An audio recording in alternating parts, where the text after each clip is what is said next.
Well, thank you one and all, and thank you for the NTCA for the opportunity to speak here today. I'm going to try as much as possible to avoid boring you to death with PowerPoint and get to a point where you can ask some questions and we can work through and discuss some topical issues. But unfortunately, we do need to get through a couple of slides first just to set the scene. So the challenge here is towards 2030.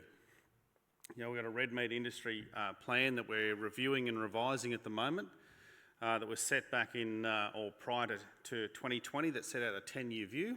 We're right in the middle of this now, and we're assessing where to go and what's changed, what's happened. Nobody sets a business plan in place and it runs perfectly for all those years. So we're at the midpoint of this and looking at what we're seeking to deliver collectively as an industry as we move through this. So the role of Cattle Australia, as you know, is to advocate for this industry, to go and discuss policy and work with organisations and levy payers like the NTCA, like the AgForce Cattle Board, like the KPCA that's here, because we exclusively focused on the cattle industry and the beef industry, unashamedly. We're here to represent and deal with the issues, given the structure of our industry, about how this works and what we need to do in Canberra and other places, but also in the regional towns of Australia, but very importantly to drive a communication into our urban areas around how we get comfortable having those uncomfortable conversations, because if we don't keep doing that, no one else is going to do it for us. Now, critically in this role, there are other organisations, and what we do in this industry, there's other organisations involved and what they do. What Cattle Australia does in linking with, as I said, NTCA, the Cattle Board, KPCA and the other groups right around the country and the producers, is look at how we advocate to hold government to account to protect our interests, your interests, and our rights. We have the most phenomenal organisation as a service provider. It is the envy of every other industry and sector that's out there in Meat and Livestock Australia. They are our service provider. They are working for us to achieve those outcomes. And what we need to do is work out how we collaborate and how we communicate, because this is not about a them and us. We're all in the same game. Because this is about how we increase the profitability for a levy payer, how we protect the rights and how we protect the interests. And all too often these discussions are around, what are you going to do about MLA? Well, what we're going to do is do everything we can to make them more effective and more value and better at producing outcomes for the levies that they spend. That's what we're going to do. And how we collaborate with them to do that. And it's great to see the team from MLA here. It's great that Lockie as a new director could come, and Lockie's a great example of what it means to have directors on MLA that have their roots in this industry to understand what it's about. John, who's the chair, is here. I think Mick's had to leave because he's got a major commitment cooking some barbecues on the weekend. So that's good to see the managing director of MLA getting hands-on and doing some of that. But that is what we're about as an industry. So, as such, we represent every levy payer. So forget about whatever structure you thought Cattle Australia was, forget about what you understood it was in the past. Cattle Australia is here to represent every single levy paying contributor, all 52,000 of them, and probably the extra 5,000 or 6,000 hidden ones that we don't know about that are all the individual 1 and 2 animal enterprises that sit around urban Australia. Our greatest biosecurity risk. The people that are not captured in our state-based PIC databases and really not captured by the other systems we do, because they're the hobby farmers that are the greatest risk because they're not engaged in the professional aspect of this industry. But they're part of it. Because whatever happens with them, we're all accountable for. So a key component here is ensuring that our levy spend and what we do is really focused on sustainable profitability. And the discussions that we have today with MLA about these things is, when we look at spending a levy for marketing or R&D, Does that, or is this project a highly probable outcome of improving the sustainable profitability of a levy payer? Because if it's not, I have no interest in doing it. Now, it's a really simple KPI. Really simple KPI. And it resonates in every single thing we do. That we have an incredibly large budget that we're very fortunate to have. We have an industry that has matched government funding through the government funding model. That's not about matching the levies, it's the GVP model. That's circa $100 million that's in addition to the levy. But putting those dollars to work in marketing and putting those dollars to work in R&D and other activities is all about those critical outcomes. So when we sit down and we look at those things, from a Cattle Australia perspective, it is that simple. Does this activity likely improve the sustainable profitability of a levy payer? And if you can't answer yes to that, don't do it. So the key thing is that obviously CA is focused on is tackling the big issues. We're less about dealing with the potholes in the roads and those issues. They're really effectively done by organisations like the NTCA, AgForce, and others in regards to what they do at state-based issues. But we are very focused on biosecurity and animal welfare, around the environment and the sustainability and representing and maintaining our right to manage the land that we know is the best way to manage it to get a sustainable outcome without having a whole bunch of other people give us their valuable input that at times is quite destructive in the context of communicating what it is that we do on our land. And we get wrongly pigeonholed as being environmental vandals. I really haven't met any person in my lifetime that owns a piece of land running an agricultural or livestock operation that sets about to destroy the value of that land. You know, it might change throughout a season. It might have different levels of pasture or whether it's rained or not.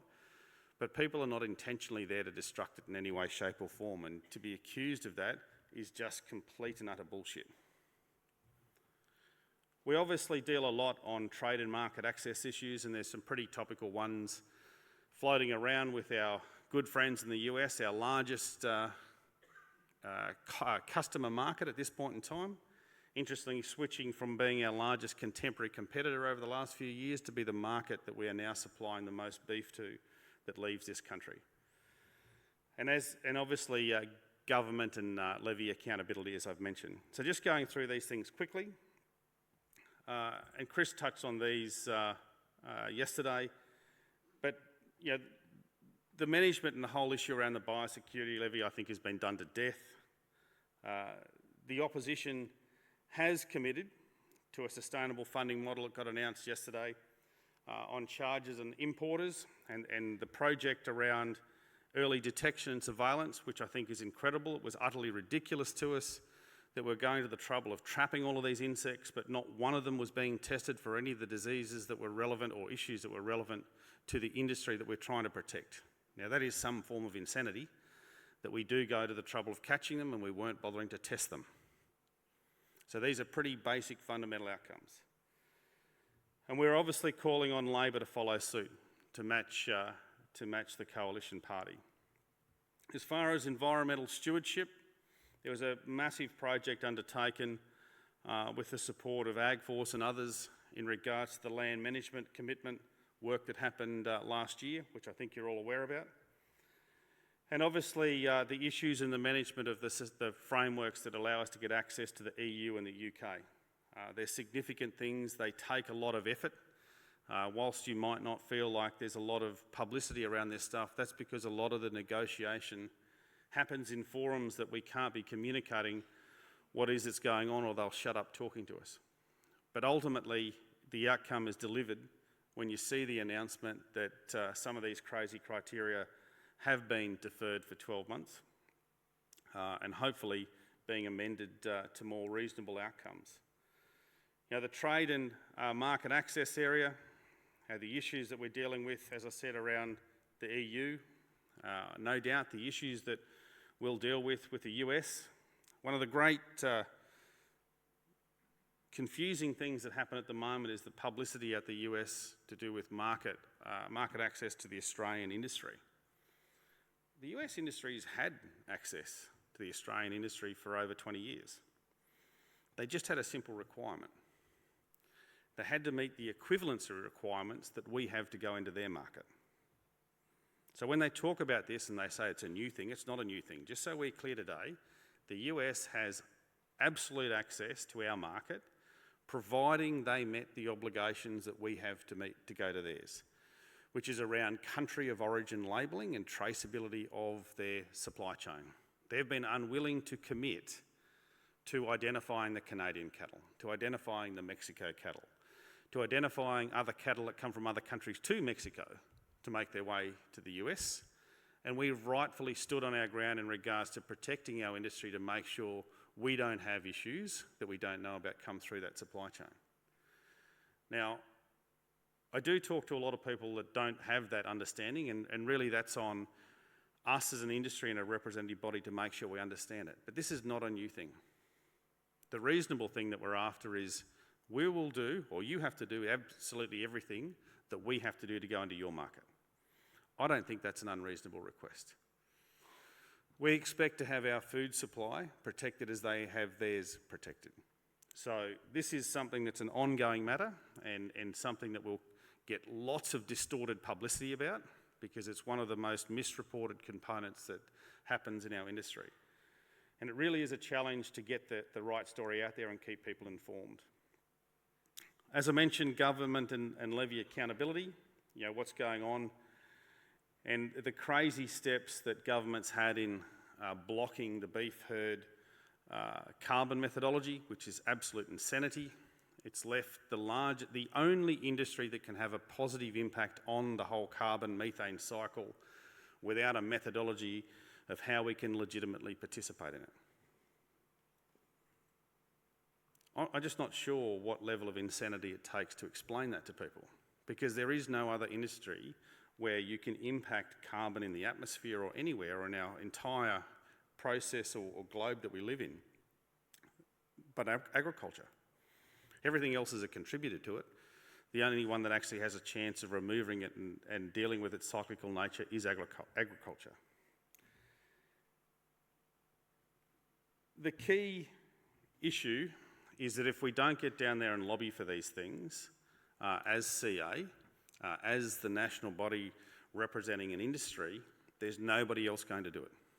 This is something absolutely that MLA can't do, because as part of their government statutory funding agreement, they can't enter the advocacy space.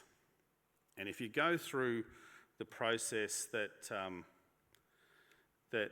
MLA's just been through around their strategic plan, and you see the number of times that advocacy and representation comes up as the top 3 priorities, yet it's the single thing that organisation can't do, that instantaneously explains that we're all, as a majority, asleep and assuming that a body's doing this work for us, and that complacency will only end in a situation that our future in this industry will be diminished. Or we can all wake up and work out that we're all part of a team. We've got different roles to play, just like any great sporting team. Sometimes we're playing attack, sometimes we're playing defence. But if you don't do it collectively, that scoreline against you racks up pretty horrifically. But if you work together, you can actually do things strategically that move forward and create positive outcomes. And really that's what CA is focused about and what we will continue to be focused about into the future, or certainly our target to 2030. So, as I've mentioned there, we have a very large sector. There's over 52,000 official contributors to our industry as levy payers out there. There's several thousand more that are not accounted for that have the 1 and 2 animals around our urban areas. And they are a considerable risk, but they're still part of our industry. We have a Reds Meat supply chain that supports 430,000 jobs and a whole multitude of families and communities around that. We're a multi-billion-dollar industry. In fact, we're one of the largest, if not the largest single economic contributor and levy payer under the Australian primary industry products outside of mining. So it's about time we understood that we are the 50,000-pound gorilla in the room that just hasn't been woken up. Because if we all do collaborate, there are pretty amazing things we do. You heard lots of things said yesterday about the differences that's happening by various politicians because we've got our shit together and we're organised and we're not arguing against each other. When you do that, they're forced to actually make a decision. Because for those of you who are not aware of this, the number one target that you want to do if you're in politics is not make a decision. Have enough arguing and infighting so you can justify doing nothing. So the challenge is for us is that when we do get organised, we put pressure on them. And good policy for our industry is vital for all voters alike, not just our sector. So the 6 big things that are being targeted as far as the election's concerned is first of all the investment in the future of the live cattle trade and reinstating the red meat livestock partnership with Indonesia. Absolutely critical. Enact the truth in labelling. So no more do you get to call a bunch of sodium and salt beef. These are reasonable things I think reasonable people would accept. Great example in Brisbane the other day. I'm not sure whether you all saw the footage up here, but when the toilet paper panic happened again because Alfred was coming and when the water consumption went out of the supermarkets and all of the meat went off the shelf except the fake crap. Now what most people don't understand about this, because we respond and we get agitated about it, those supermarkets are paid to dump that stuff. There's only about a small percentage of it actually sells. It's a whole marketing concept. And in fact, they dump it because some of it doesn't actually meet the health standards to be given away as a charity, because there's so much sodium and salt in it. So it's about time we woke up to play this main game, because every time there's a natural disaster, or COVID reminded us of this, our product is wanted by people because they go and swamp it off the shelf and they make sure they grab some toilet paper when they do so they can survive through that process. That's a pretty good lesson to us. The inclusion of biogenic methane cycle in the national carbon accounting. We've got to stop talking solely about emissions. I really have no interest in perpetuating this one-way target. This is a cyclical thing in nature. Without a methane cycle, without a carbon cycle, nothing grows. More stuff would actually grow out of the ground if we had a slight increase in the carbon dioxide level. So we've got to understand where we want to be on food security and what this all means. We need to continue to deliver on the beef industry's land management commitment and getting equivalency on vegetation laws around the world in order to have fair and equitable access to markets. We need, and we're seeking for the Labor government or the Labor Party to follow suit with the coalition and be committed to the sustainable funding model to support the effective biosecurity, traceability and our industry systems, including the user pay system. And the final one that might resonate in this room is this one. So it's the acknowledgement that buffel grass is a vital contributor to the economic viability and sustainable profitability of regional and rural Australia. In fact, I think we should nominate buffel grass for an Order of Australia medal for its sustainable long-term enhancement and efforts in contributing to the profitability of regional Australia.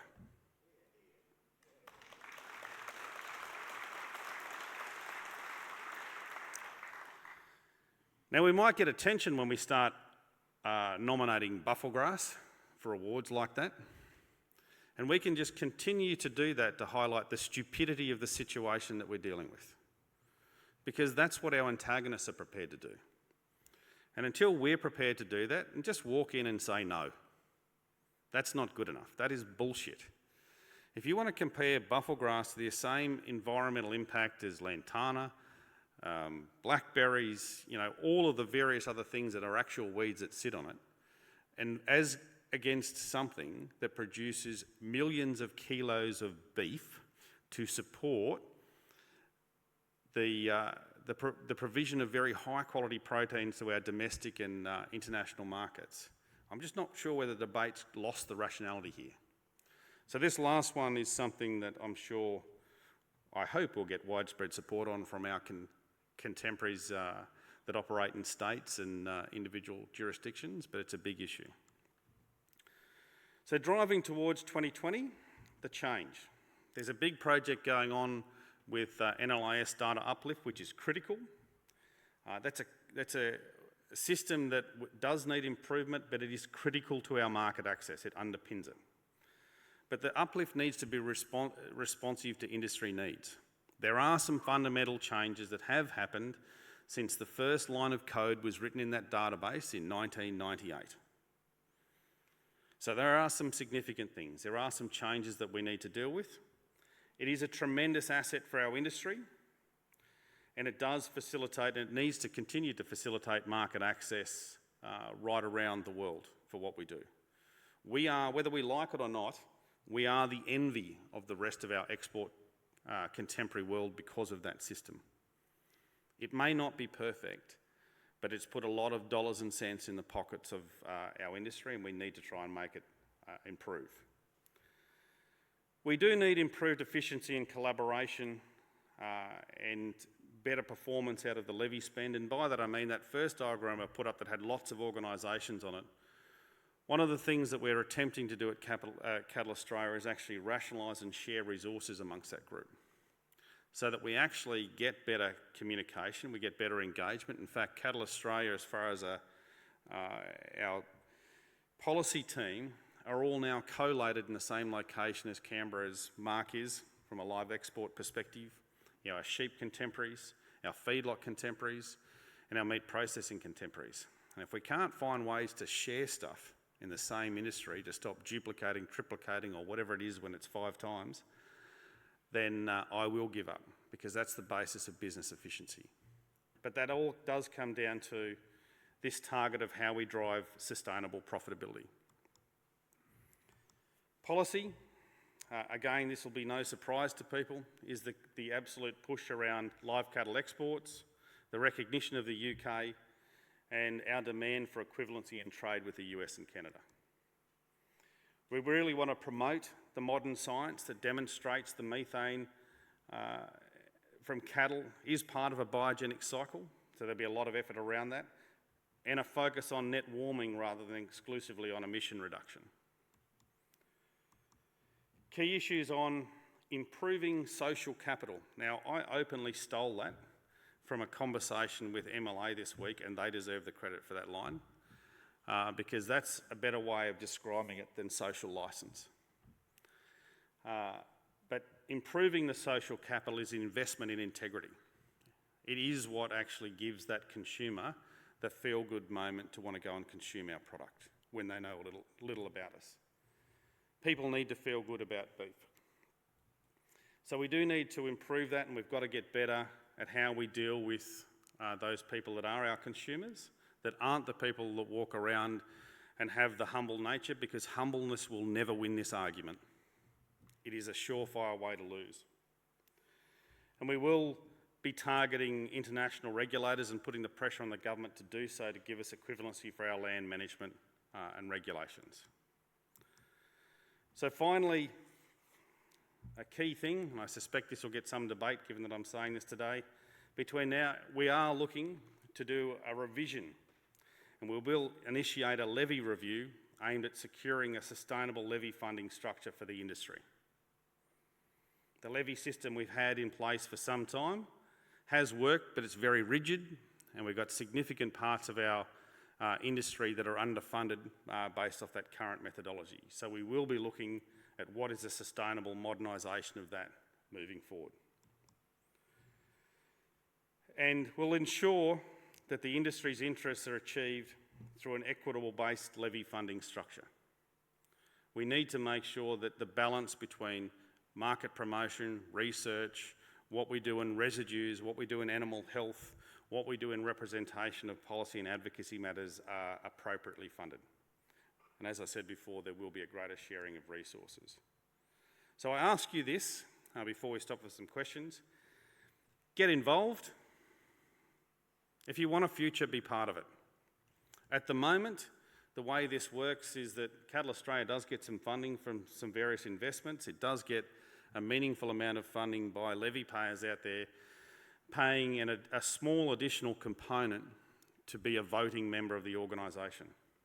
We do have to represent you, regardless of whether you participate in that, but if you are serious about that, please go out there, go and see Sarah and sign up to be a formalised, registered voting member of Cattle Australia today. If you want a future in this industry, that's the one thing that you can do at this event that will surefire improve that outcome.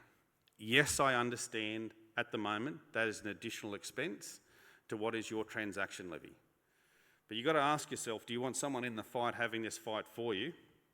Or do you want it being the largest industry with the most underfunded votes sitting in Canberra, and you want more of the same of the rubbish that you just experienced around Bufflegrass? Because that's what this is about. So I'm going to stop here and take some questions, and hopefully there's some... Yep. So just put your hand up and we'll bring a mic over.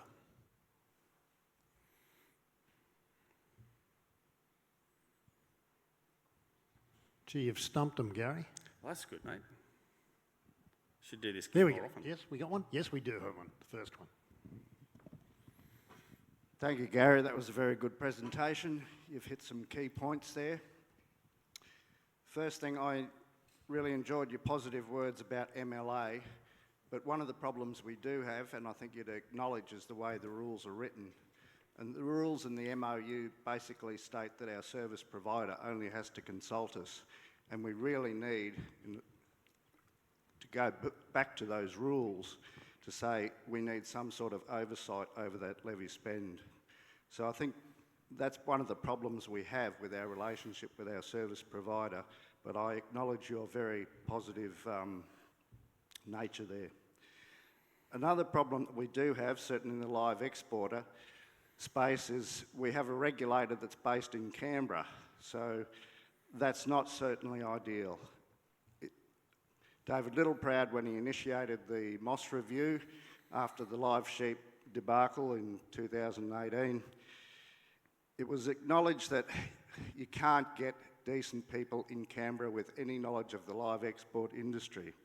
So one of the real issues we do have out of that is we need reform in the regulator. You can't have someone there looking after live exports when all the cattle are going out of Darwin and Townsville. So I'll put that on your radar as a second issue and ask for your comment. You spoke about funding, a key issue for Cattle Australia. We can't let it continue to happen. We've got $300 million in our MLA budget and $2 million or a little bit over in our advocacy voice. It's just too big an imbalance. And I hope you've got some solutions that we can address to deal with that. Thank you, Gary. It was a good presentation. So thank you, Marcus, for those questions. So the first one first, in regards to MLA, what I can say in the 3 years since Cattle Australia was formed is that the engagement process that we go through in consultation in formulating what is the annual investment plan has changed dramatically. And that's a credit, he's not even here to receive it, to Mick Crowley and the board, John and the rest of the board, for facing up to the fact that for them to do their job effectively, they actually have to meaningfully consult. And what that now means, and the collaboration between Cattle Australia and MLA today, is that we sit down early in the process and we establish what are the priorities of Cattle Australia. We provide them to the MLA team, and they look at how they achieve and how they're going to deliver against those priorities, as against the old model, where their annual investment plan was developed and then handed over and said, this is what we're doing. So there has been some rather dramatic changes, and this is a dynamic process, but it's certainly one that I've personally witnessed change dramatically in the 3 years that I've been involved in Cattle Australia. Couldn't agree more with you in the second point. It's very hard to be a regulator for something if you don't know how it works. Interesting discussion at the Crocs and Frocks with our DG and of our animal exports and the people there and the various people with her. But the key part is that we do have to get that exposure here in Northern Australia, particularly in Darwin and Townsville, also in WA, as to where these things are happening, to understand what it goes, because the bureaucratic nightmare that is the documentation process just adds cost to the industry. And it is something that we are having to tackle. And as I said, the final one, this is a case of watch this space in regards to the funding model, because the key point that you're making there, Marcus, and you've made for some time, as have other people, is what we're seeking to address now through the constitutional review that Cattle Australia has to do this year, and also the funding around that. So thank you. Any further questions?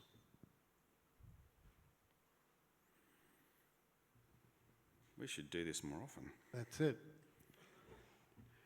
Righto, I've got one more slide here. Yeah, oh, okay. I'm not sure whether Will Evans is in the room. I know Kari is. Right, good. Now, you bullshitted earlier, mate, and I've got evidence that you did. But I do hope and I do wish you all the best in your future and what you do. You've been a tremendous servant, not just to the northern industry, but to the cattle industry as a whole, and I thank you and acknowledge you for that. And I really do hope you do enjoy your new career, taking your lovely future wife around all of those horse events that she's become so attracted to. Because I've had to do this for the last couple of months while you've been in hiding, but it's now yours, my friend. And when you said that you didn't know how to ride a horse, well, that's not true.